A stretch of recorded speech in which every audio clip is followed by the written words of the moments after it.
This is Sportish. Do it better. This is Sportish.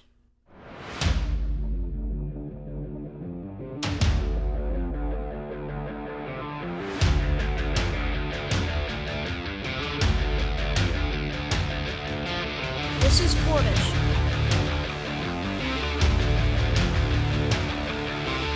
This is Sportish.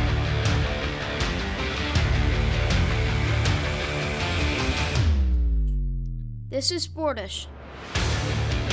This is Sportish. Welcome in for the fans, viewers, and podcast listeners. I'm Geoff Brault. He's Dr. Keith Strudler, Director of the School of Communication and Media at Montclair State University. Our producer is Mike Wallace, and here's a fun game for you to play throughout this episode, friends. One of the three of us is sitting on a pillow because we were feeling a little small. Do you want to guess which one it is?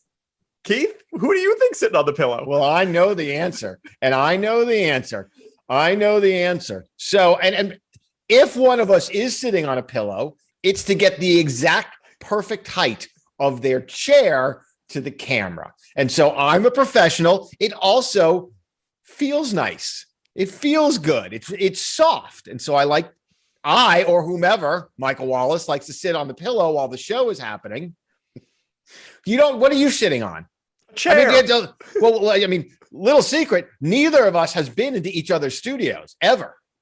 It's true. In fact, I was thinking, look, the pandemic's over. We called that a couple weeks ago. We said the pandemic was over. Done. I was giving hugs last weekend. Hugs. Oh my word. Quite literally taking your life into your own hands. I've been wondering, Keith, and look, I hesitate to set the bar this high at the beginning of the program because we do have a big show talking about high school basketball players getting millions of dollars, talking about big stories in golf and the NBA playoffs. Yeah. And so I don't want to wind the people up too early, but Keith, it feels like we should deliver a live in-person Sportish sooner rather than later. You're talking about the two of us in the same location?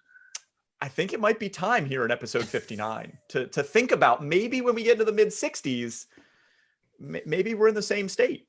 The technology is going to need some thinking, because as is right now, we know how to do it when we're not in the same location. I don't know that we know how to do it like a real TV show. Like now we're going to actually have to do it but wouldn't it be cool for people to see other parts of the basement? Like if I'm here and you're sitting in the wood paneled part where the pool table.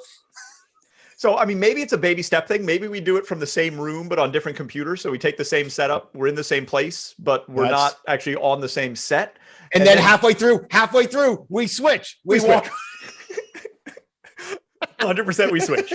How disorienting would it be if they see you sitting here with Earl Campbell's football helmet? How weird would that be? How weird. You know what would be even weirder? If the two of us are doing the show from my basement and in just walks in Jay Freeman and Mike Wallace. Just walk. If it's secretly we all just live here in the same house. What if we did the entire show? Hold on. We do the entire show from your game room, but we're playing foosball while we do it. Oh boy. I like that idea a lot. An action show. And we just send it out like that. We're not in boxes anymore. We just do the whole show of the two of us talking while we're doing something. Right? We throw a camera in the corner of the room, like a surveillance at a convenience store. Maybe put it in black and white or night vision to give it a little edge. We're just playing foosball, doing our show. And what about next week if we do Pop a Shot? It could be a whole Olympics. This is amazing. We can totally do this. We're going to do this. This is Sportish fans. This is what we're going to give to you. We're going to do a live action show right from my basement.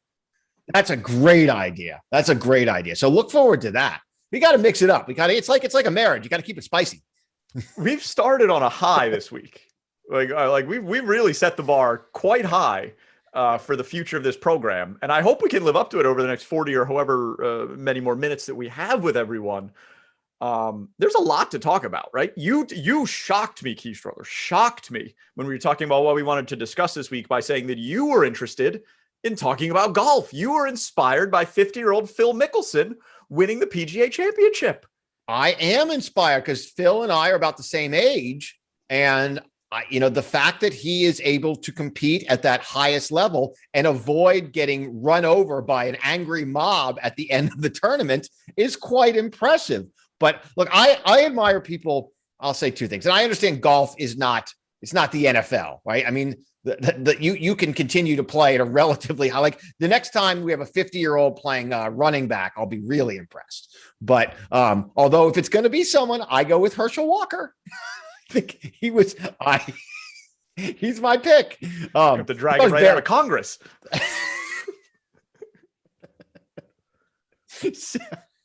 He did take a step. He took a step to the strange a little bit. He was always an odd guy. I mean, he always said he never lifted weights. He just got strong doing push-ups and sit-ups. That was his thing. That was one way to do it. It's great. But he was always kept himself so fit. I figured he might be the guy that can come back and do it. But so I admire people that can play past the age, that those physical boundaries, because the body does start to atrophy in a bunch of different ways, right? I mean, look at me. I mean, I'm a little bit slower. You're losing your hair. I mean, this is what happens, right? So these things happen. But I also, just as much, I really admire people who are able to compete at that highest level, have that edge that it takes to train and compete at that level, because that's just as difficult.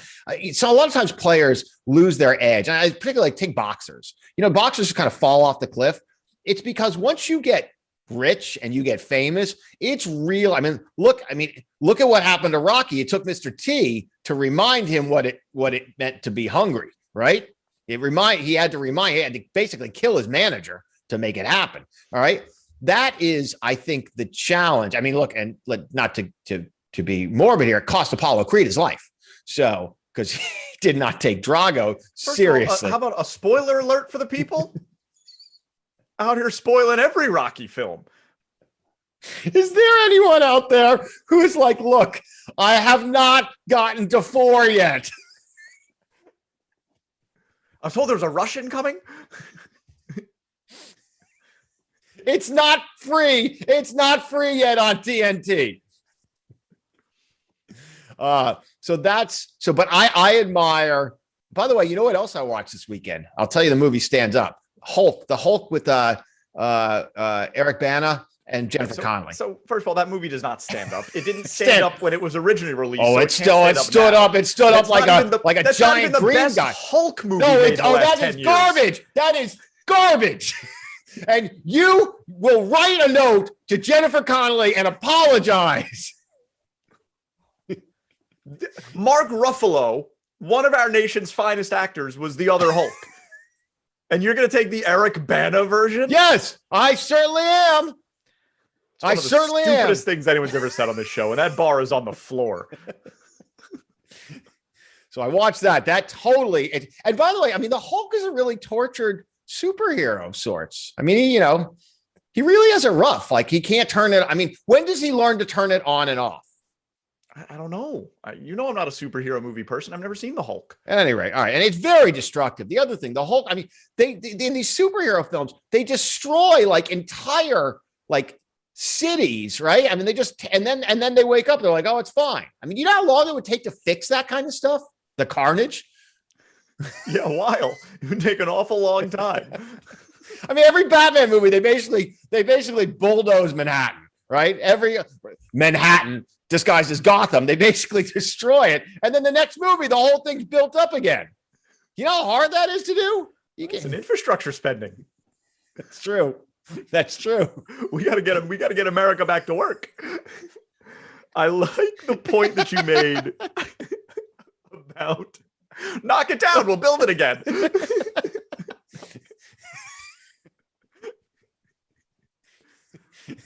Vote for me. I like the point that you made about being impressed by Mickelson being able to stay in the moment, because that is what he said was his biggest challenge, right? It's not so much the fact that he can't play golf anymore. It's the fact that it's harder for him to lock in and focus. And if you watch the broadcast, you would see him doing his breathing exercises and actually trying to slow himself down and remain present and in the moment. And then you mentioned it gets harder to be focused when you've got money in the bank. You would take a stab at Phil Mickelson's on-course earnings, not even counting how much he's made through endorsement deals and the like, just how much Phil Mickelson has made as a professional golfer. Just as on course. Oh, I'd put it somewhere in the neighborhood of 100 million. Very close. $90 million. Don't ever ask. Don't expect me to ever get wrong a question about money. You know that's very near and dear to my heart. I can guess two things really right, almost exclusively, and we've been over one: people's weight, and the other is money. So weight and wallet, the two W's. If I had $90 million, or if anyone had $90 million, I can't fathom wanting to do anything. I would do what I wanted to do when I wanted to do it and nothing else. Yeah, we know your number. Your number is a small fraction of that to basically walk away from society. Oh, yes. Find me a place with a generator and some peace and quiet. I mean, your number is in some cases an annual paycheck. You're like, I'm done. Thanks a lot. I retire. It's like this I mean, not to tease a little bit towards the end of the show. You're like the guy on Deal or No Deal, who after the first, like, you're up to $32,000. You're like, I'm good. I'm going to set up. So that was one of the funniest things I've ever seen. It's a family vacation I was on. We took a cruise, and I'm not a big cruise person. It's the first and one of only two cruises I've ever gone on in my life. But they played like a Deal or No Deal style game, where you won like an escalating amount of prizes as you kept going. So it was either you can keep that or go for the next thing. And it was designed for you to go all the way to the end. One of the funniest things I ever saw is like the first contestant up, they did the first thing, he got it right, and he won like a pen from the cruise line. And they go, do you want to keep the pen or do you want to keep going? He's like, no, I'm good. And he took the pen. And I thought that was hilarious. And they're like, we only had one pen. Like, we didn't have a backup pen. I actually need that pen. Interesting. So 90 million again. I just think getting out on the course and training. Look, he can go out and train and it's automatic for him, right? That's not a big deal. But I mean, geez, when you're trying to be the best in the world at something, and that's when you're winning a major at that moment in time, everyone is gunning for you, and you are arguably the best in the world on that course at that moment. This isn't anyone's off day or second effort.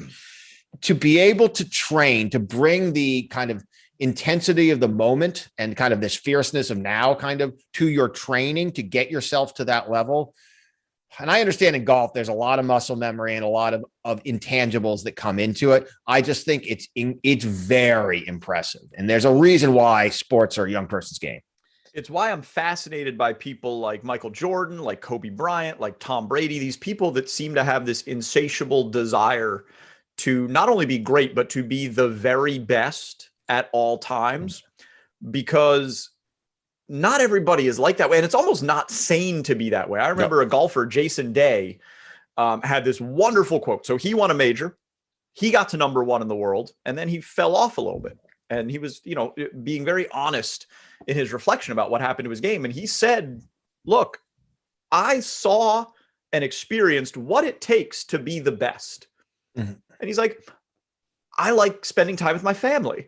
I have other interests. I like not having to wake up at 4 a.m. every day to weight train and hit golf balls and do sprints in the parking lot. He's like, I saw what it took. I got there. I don't want it. And I respect that position just as much as I respect the work that someone like a Kobe Bryant did to be what he became and achieve what he achieved. Yeah, it's why a lot of Olympians don't want to go back for a second cycle. I mean, take the Michael Phelps kind of situation there. I mean, getting to be a medalist. And this is why a lot of times, even when an athlete who maybe should have or could have won a medal, they say, well, you could do it again in 4 years. They're like, I don't want to, because they know exactly what they had to go through to get to that moment. And honestly, I vastly respect the people that say, I gave it. That was my one shot. I got the rest of my life to live. And so I agree. I think it's hard, but I think there are some people that are wired different. They're like, how many medals do you want? I want more. I want 80 medals. Yeah. Well, that's just it. It's not you need to do all this work to hang on and remain in the league. No. It's, the life of the 20th best golfer in the world or the 20th best baseball player or whatever is exceptionally good, is all the money you could ever want, all of the perks. I mean, all of the things that, adults fetishize about athletes, you have that. Yeah. Like you have that at 20th. Yep. And you do not need to do the things that you need to do to get to 1. And the fact that there are some people who are still like, this isn't enough for me. That is something that I am fascinated by. It's a mindset I don't understand. No, you do not. Like you do. I climb the mountain more than you do. You look at the mountain. In the world at anything. I'm better than you. I don't think that's true. I don't think that's true. I was a very solid athlete. And if you take the subset of Jewish athletes, which I think is an important thing to do, then I absolutely at one point rose towards a very elite Jewish group. I bet at your peak as an athlete, there were more athletes better than you than there are sports broadcasters better than me. I bet I am higher on the ranking list in the thing that I am trying to be the best at than you are. So first of all, I should understand far better than you. Far better than you. First of all, you never got anywhere close to the top. That's not. First of all, that's not true. That's stupid. Secondly, there aren't a lot of people who are working day and night to be the best broadcaster. Third, they're not completely. By the way, you're not even trying. You're not even really trying. You are not. You would be the guy that got to like the 4th tier in the soccer division and they'd be like, well, if you finish in the top 2, you move up. You'd be like, no. This is a great division. It is. It is. You got to learn to be happy where you are.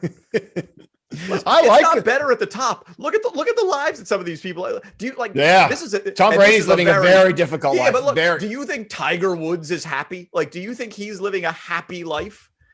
Like if you watch the documentaries and things like that, obviously I do not know the man personally. Nothing about that looks like it's the kind of life you would want to live. Yeah, but you're picking one. You're picking the outlier. Almost proves the rule, because I think most of the other folks. Aaron Rodgers seems happy, even though he's unhappy. He seems quite happy. You go down. He's unhappy. He seems quite happy. I think I understand what you're saying, but even like you look at Aaron Rodgers, like estranged from his family, like the things that he's had to go through to get to that point. Like that's just him. He's going to be estranged from his family no matter what. There's a thing there. There's like a oil vinegar situation, and then he's got his brother who's trying to be, on The Bachelor and all that kind of stuff. I mean, it's too many. There's too much ego in that situation. You get to a certain level. I really think, and we've talked about this, the sweet spot is when you can still go to the grocery store, but you have all the perks of being at the highest level. Like that is the sweet spot. I take that. I add one thing to that.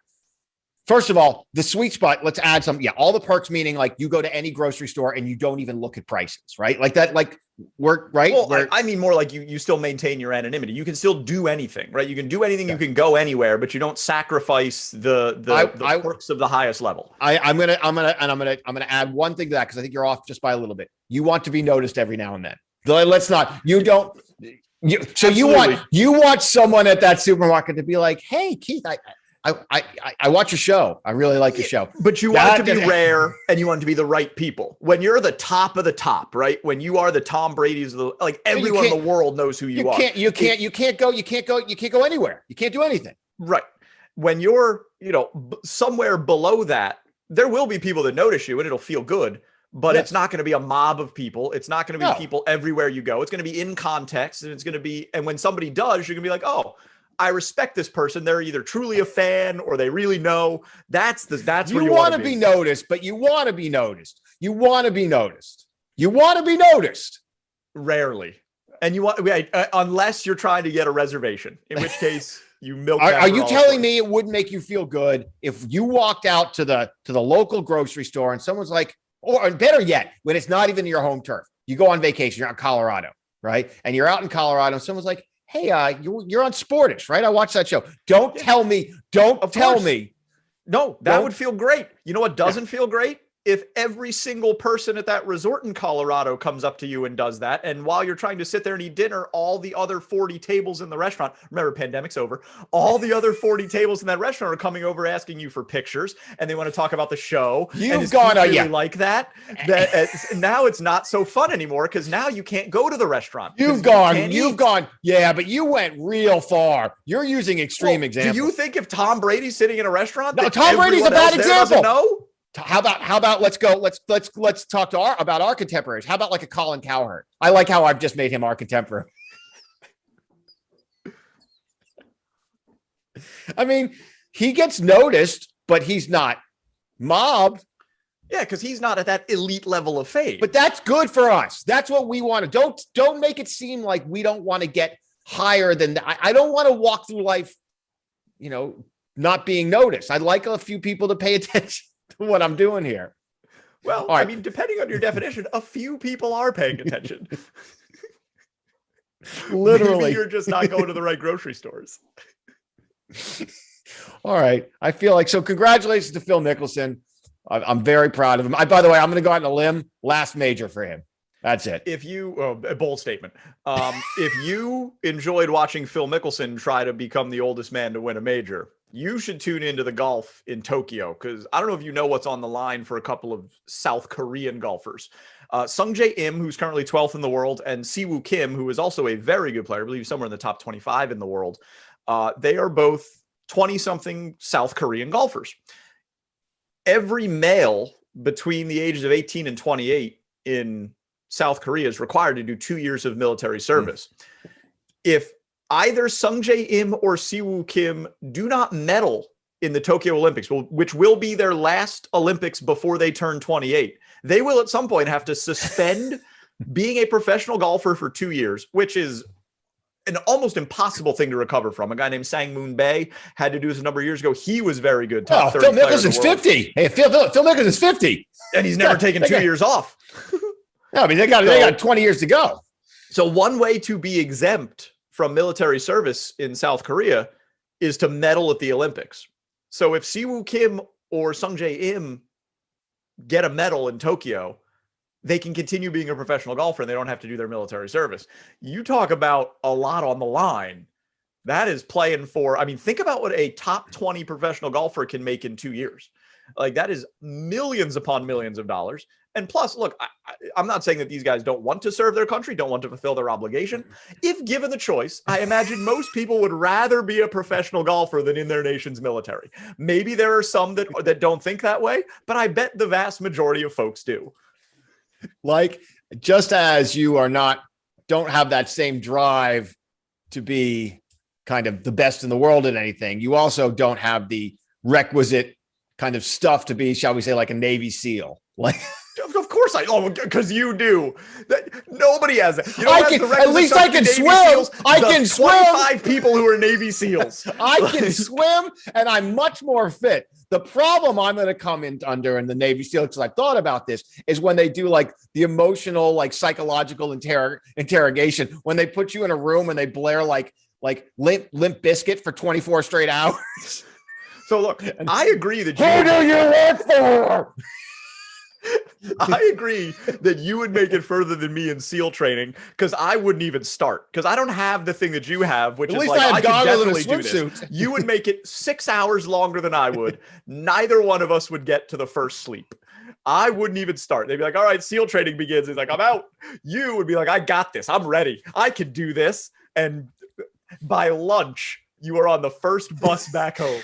Excuse me, could you just turn that down? Or maybe like a Barry Manilow, like a Michael Bolton, something quieter. Who gave you that? What are the notes in your briefcase? Who is number 2? Like, I feel like I would just absolutely, and I would, by the way, you know this, I'll talk. I will make up answers.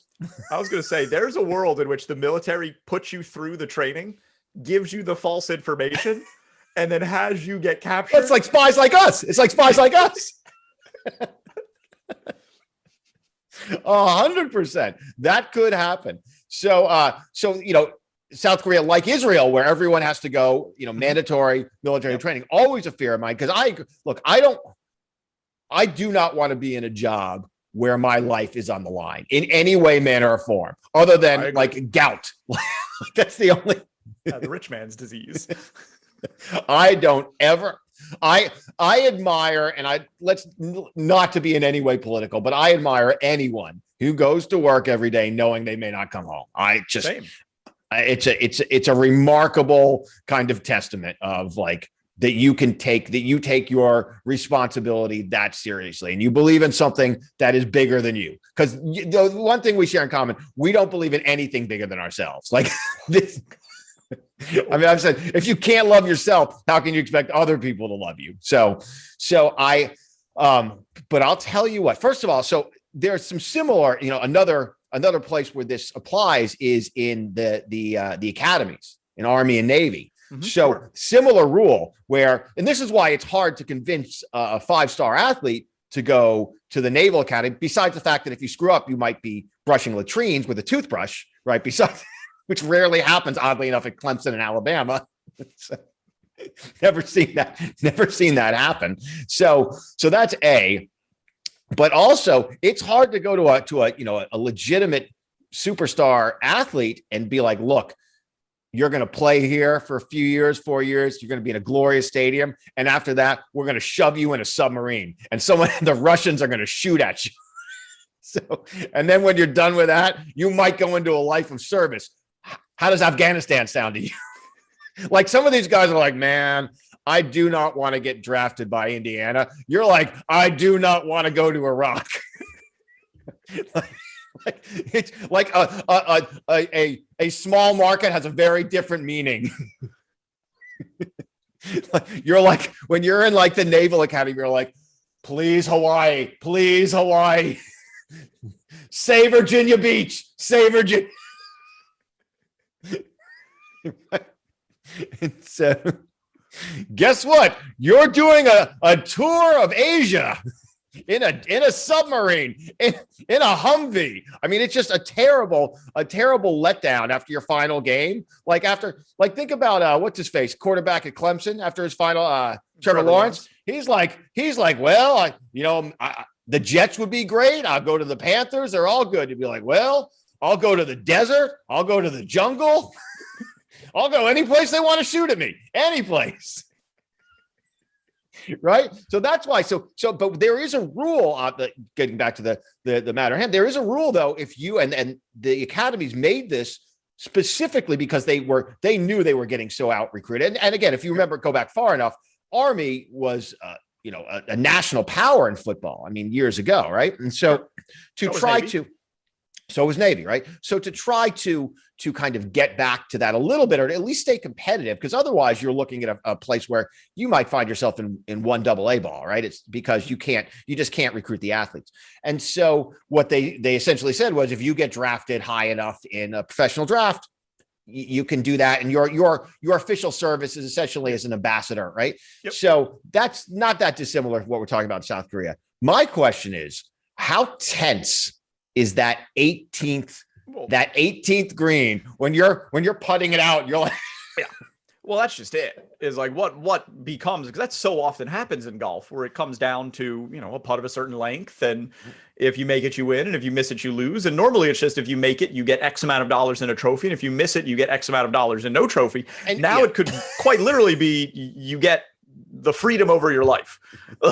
And there was a golfer, John Rahm, one of the best in the world, who will also be representing the nation of Spain in the Olympics. He was like, look, we could talk about me missing a couple putts if I had to, because the Olympics doesn't mean an awful lot in the golf world. It's not the tournament they all grew up on. No. It's brand new. It's only ever happened once. So, he was like, look, let me know. Let me know if I can be helpful. Yeah. Well, can you imagine sitting in the clubhouse at third? Can you imagine? Well, that's just it. They only have to medal. So gold, silver, bronze doesn't matter. If you medal, you're exempt. Well, and I'll tell you what, if you're leading on the 18th, you lay up, like you don't go for the stick on that. But if you miss that putt, can you control the cursing? I mean, can you, how do you save face on that one? I mean, it's the Olympics, but how do you save face on that? I mean, I don't know. Golfers are better, I think, than any other athlete of just internalizing how awful they feel at all times. I mean, every once in a while you get a blow up, but by and large, most of these people will just piss away hundreds of thousands of dollars on a single stroke of the golf ball, and will act like Macy's didn't have their size in the polo they wanted. Like, I mean, it's true. It's very true. They're very unlike a lot of other athletes. They're very unlike other athletes. They can completely, I guess it's just the rules, the decorum, and all that goes into it. But boy, that's a lot of pressure. I would not want to be. I mean, and here's the thing. Is there going to be any public pressure? So let's say one of these guys finishes fourth. there's going to have to be some campaign to be like, let him play. Yeah, I mean, there was with Sang Moon Bae, the golfer this happened to a number of years ago. But South Korea has never budged before, as far as I understand it. And also, as far as I understand it, South Korean athletes are people that have had, some other career that have had to delay their career to fulfill their military service obligations, have also never publicly, they've never campaigned against it. They've always been like, look, this is my duty. I'm going to do it. It's like the BYU of nations. You're going on that mission one way or another. I mean, look, again, I don't want to speak for these people, but at some point, like, do you renounce your citizenship? Like, if your choice is to continue to be a professional athlete, making millions upon millions of dollars doing the thing you love, like, do you say, like, look, I got a house over here in Florida, like, I'm done with you. Like, I'm not going. You can't make me. Like, do you never go home again? It's this is like Cuba, where you're like, you've stepped off soil. I'm a Japanese citizen now. I'm staying. I mean, that's got to be an option, right? Like you just claim asylum. Would they be the first people to ever claim asylum from South Korea? It's got to be an option. But you don't have. I'll tell you what. You're limited. You're landlocked because you don't have options to the north. You go across that border, and the service gets worse. So, yeah, but I mean, look, I know you don't follow professional golf as closely as I do. The circuit doesn't find its way through South Korea that often. So like, there's, if these guys truly wanted to, I think they probably could. Can you get out, or then are you like are you like a trader? If you walk, I'd imagine you'd be like a trader. Like you. This is like going to Canada, like going to Canada during the Vietnam War, right? I think you would, I would imagine, and I've never looked into this closely, but I would guess that if you set foot back in your home country after essentially rejecting your duty to the state, that they could arrest you on site. And so you'd have to never go back. That's interesting. I would do that. I would do that. Cause you just say, bye family and homeland. I'm going to play golf instead. Send me pictures of grandma every now and again. I probably would. You would too. Don't kid yourself. I go to like Mallorca. I'd be like Rafa. Like I go to one of those. That's where everyone, they go to like these Spanish islands, and they buy a. I mean, are these guys good enough? They're rich, like really rich. They're both in the top 25 in the world. So one of them's in the top 15, just outside the top 10. They're doing fine. Yes. Yeah, I would get out of there. I'd go to the south of France or something like that. Maybe Australia. Well, not to belittle their options. They would go to Florida or Arizona, which is where all the professional golfers live. Those would not be my first two choices, but fine. Well, that's the question. So now it's not, if you're going to Arizona, I don't know. But it's a terrible binomial choice. Do you think the Tokyo Olympics are going to happen? Yes, I've been on record, and I don't like to change my mind. So I said yes. I say yes now. I don't care how many people don't want it. And look, we've declared, and it's really interesting because you look at how people are reacting to the pandemic worldwide. We've decided it's over. We are expanding our stadiums at this point. I believe they're going to build on the Yankee Stadium just so they can put more people in. But in some places in Tokyo, they're like, do not come.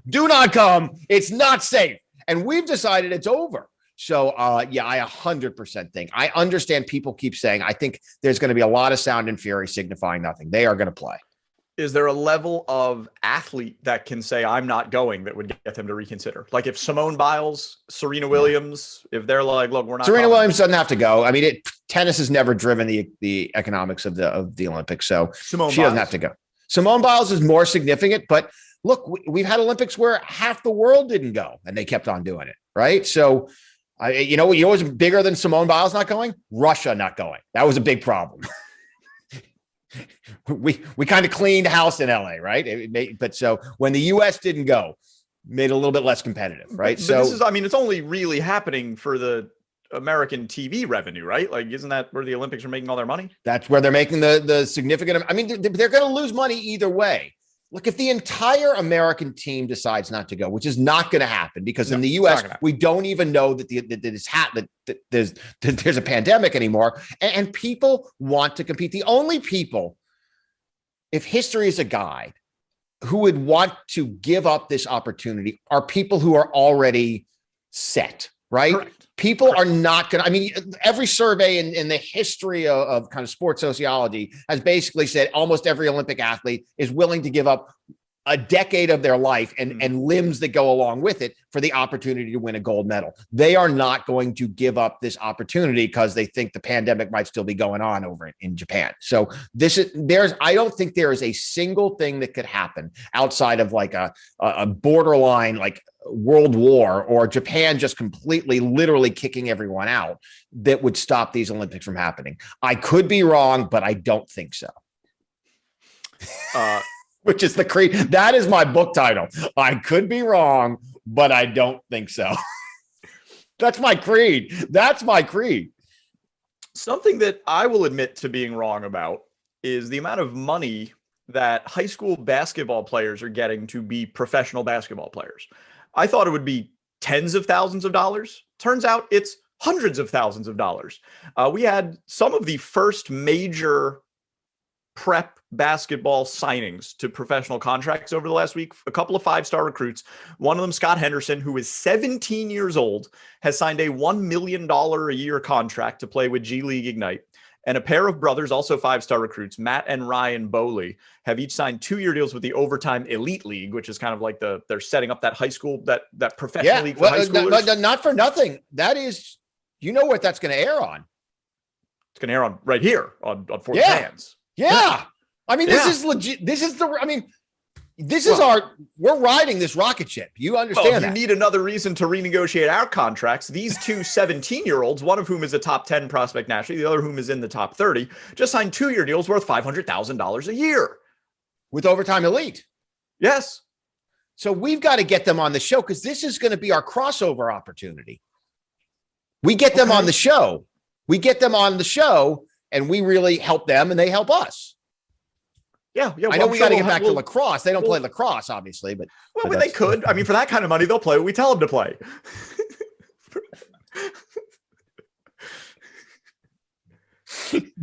This is far more money than I thought that these prospects would be getting, because the road to the NBA, Keith, is paved with 5-stars that didn't pan out.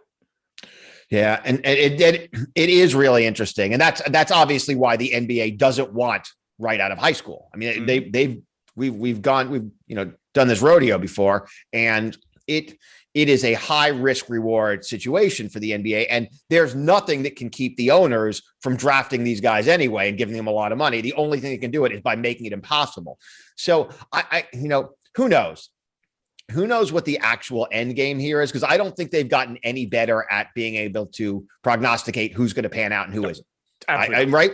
We agree with that, right? A 17-year-old is still a 17-year-old, right? Go back to your Blue Star report from 10 years ago, read who the top 10 recruits are, and I guarantee you I'll set the over-under at 8.5 of names that you even recognize. Really? Oh, that bad? I mean, it's people you've never heard of. Okay. So because one of the guesses is, well, they're doing this because they're basically buying into futures. Like they feel like these people are, it's not kind of like buying an AFL franchise back in the day, right? They think that this will blow up. We're buying into the next gen and we will basically own talent that is equal or, equivalent to the NBA talent or something of that ilk, right? The other is they think there's just enough of a market. There is this belief that there is enough of a market and hunger for young basketball talent. Because we're on For the Fans, I think it's a great idea. I mean, look, I don't so much have an issue. Wrong? I don't so much have an issue with the amount of money that is being offered to these players. I mean, if anything, get as much money as you can. And in sports, quite honestly, there's nothing more valuable than potential. Like sometimes you're worth your most before you've done anything. So with another thought here, as I'm kind of thinking this through as I'm speaking, maybe, a celebrity is someone who's famous because they're famous. And maybe the reality is when you have, in some cases, largely unproven talent. I understand they've been quite successful up to this point, right? And they were the best in their regions, and but they're 17, so I understand that matters. But what matters is if you have these people and you make them stars and they become kind of the leaders of your franchises in your new organization. I mean, maybe it's a machine unto itself, right? You turn someone into a star. Yes. ask Sebastian Telfair how that worked out. Like at Well, a certain point, you get to a certain level where it's only about your performance and your production. But maybe Now, I I get have it. no problem with these athletes getting this money. And Well, one other one other thought here. here.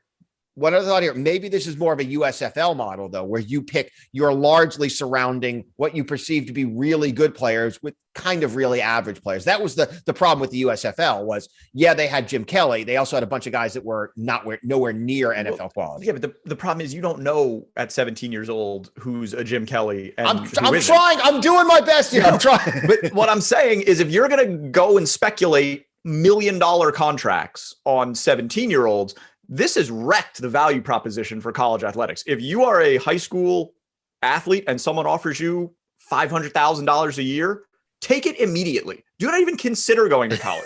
All of the benefits of college are not worth that. They just aren't. Get that money. That is more money than 99.5% of the world will ever make to play a sport. Take it. Take it immediately. College can't compete with this. I believe more than Jeff requires to go away and never work again in a day in his life. And so, but I agree with you. Do you know how much your earning potential goes on if you have a college degree? You know what you can buy with $500,000? College degree. Exactly. You go to your local state university. Also, do you know how compounding interest works if you're 17 years old and you put $100,000 in an investment account? Yeah, but you got to pay your agent. You got to pay taxes. By the way, I mean, 500. This is like the same mistake you made on the $500 million yacht. You thought it was like a $500 million house. No, I didn't. I didn't make a mistake on the yacht and the house. I'm just saying, look, you're at a higher tax rate than you. These guys are at a higher tax rate. They're going to pay federal. They're going to pay they're going to pay all kinds of tax. And now who knows what kind of new tax rules? I mean, so think about it before you take the 500 grand. You know who gets taxed a lot? People that can afford it. Okay. If someone's going to give you $500,000 to play sports, accept it immediately. What's interesting on this is how will these now the G League's pretty obvious, right? But how will some of these other pipelines work out in terms of if a guy's really good and he gets paid $500,000 to pay in overtime or any of these any emerging organizations, at some point the NBA will come to you and say, that's a great contract. Now I'm going to give you $9 million or whatever it is. Right. And so what will be interesting will be where the real money is, how the NBA, how they react to that. Right. Just like how would they react to players going over to Europe? I mean, and that's going to be, I think, an interesting conundrum. Well, it's going to be different than Europe. Are we going to do the game show thing? You're getting me nervous. I don't think we have time to do the game show thing. I'm sorry. It's not that. Right, do you have one joke you wanted to make about it? No, there's not. I'll tease it for next week. It's evergreen content. All right. But it was my good idea. It was a great idea, but unfortunately we decided to talk about sports instead. I mean, it surprised me too. I didn't see it coming, but here we are. And the reason that these professional leagues for prep players, for college age players are different than going to Europe is because those European leagues aren't specifically designed to get the players to the next level. They're designed for you to win for that European team that you play for. These leagues exist to get you to go from them to the NBA. They're not trying to keep you forever. They probably so much don't even care if you win your championship in that league. They are developmental. They are to get you to the next level and to get people to watch the games and sell some ads in between because they want to see the players that are one day going to get to the next level. And I think they're also going to have coaching and everything structured to support that model where they're not going to run you into the ground to win. The coaches exist to make you better, not to make you a winner. And that's why I think the NBA will look upon them fondly. So where does the money come? I mean, the questions would be, what's the economics of this? Like where? That's what you're getting at, right? And that's what I have a hard time getting at when you're giving the players $1 million annual value contracts, because I thought I thought they'd throw these players, $75,000 a year, $100,000 a year at the high end. If you're at a 10 times multiple of that, how do the economics of these leagues work? Because the other thing we've learned time and time again in the world is nobody wants to watch a new league of anything. We have the leagues that we want to watch. Those leagues are going strong, and there just has never been a market for, hey, let's get another basketball league happening. We'll watch that. Let's get another whatever. It's never happened, and I don't know why this time would be different. It hasn't happened since the AFL, I suppose. I mean, the MLS, I suppose, is one semi-success story where that was kind of have filled another the void soccer league to watch. Yeah. You're exactly right. So, and that's a league that's also kind of been very cautious with their economics and what they pay players, knowing similarly that in many cases, and I think they've come to these terms a little bit more, they could be an export league. Right. They can be a league that brings on younger talent that they pay $100,000, $150,000 a year. And if they're really good, they're going to get picked up by a Premier League team or a different European organization. So I don't know. And I don't know if this is the kind of thing where if it's successful, the Nikes and the Adidas and those other companies get behind it because those are the organizations that have the revenue. I don't know that if some point the NBA doesn't simply say we're kind of semi-funding. I don't know. It does seem, I hope it doesn't come out of our salaries here for the fans, because that would be. But if all of those things happen, the salaries aren't going to be this way. They're not going to be, because you look at what the minor leaguers make in any other league in this country, and it ain't this. Fractions. It ain't this. What's a high level AAA baseball player make? I mean, $2,500, $3,000 a month.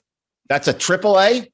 AAA, yeah. Now, a lot of these guys have big signing bonuses. Your elite prospects will sign and get, $15 million right off the top, but your monthly salary in those leagues is flat. So whether you're the best player or, the 25th guy on the roster, you're getting a flat weekly salary, same as everybody else. But some guys sign for $5,000 and some guys sign for $5 million, and that makes a big difference. Yeah, you really got to negotiate that. That's really where your age is going to. It ain't $1 million. Yeah, it'll be. I will be interested to see how many people watch this. I think we'll get a real sense of its viability when we see two things. One, how many people watch, and two, when does the first athlete from one of these leagues go big time and sign a major NBA contract? Those are two things. Get viewers to next week. We ran out of time to do your game show idea. So tell them what we're going to do next week when it's still a perfectly viable idea. Next week, I mean, I don't feel as good about it now but now we can work out, because I don't like the direction you're going. I don't like the direction you're going. Well, we are going to look, we watch a lot of, like today, this probably reveals what time I was still at home before I went to work, but we may have been watching a little bit of Let's Make a Deal, which was a great fun show. Right. And so I was like, well, I don't think you have to be in Mensa to be on this show, right? I mean, it was just one of those shoes. Like they were like, which one are you going to pick? So you're like, I'm going to pick door number 1 because 1 is my lucky number. And I was like, that ain't, this isn't high level. So we were going to rank the shows at which you needed kind of the most intellect to succeed, and what you want to do more is the shows where you probably don't need to be a high level thinker to do quite well. And we're looking at you. What is it? What's whammies? Pressure luck. We're looking at you, pressure luck, where all you have to do is big money, no whammies. So that's going to happen next week. We got to go. We're out of time because Keith ran long. So now he gets to cut 5 seconds out of the show. See ya. Thanks for listening to Sportish. See you next time.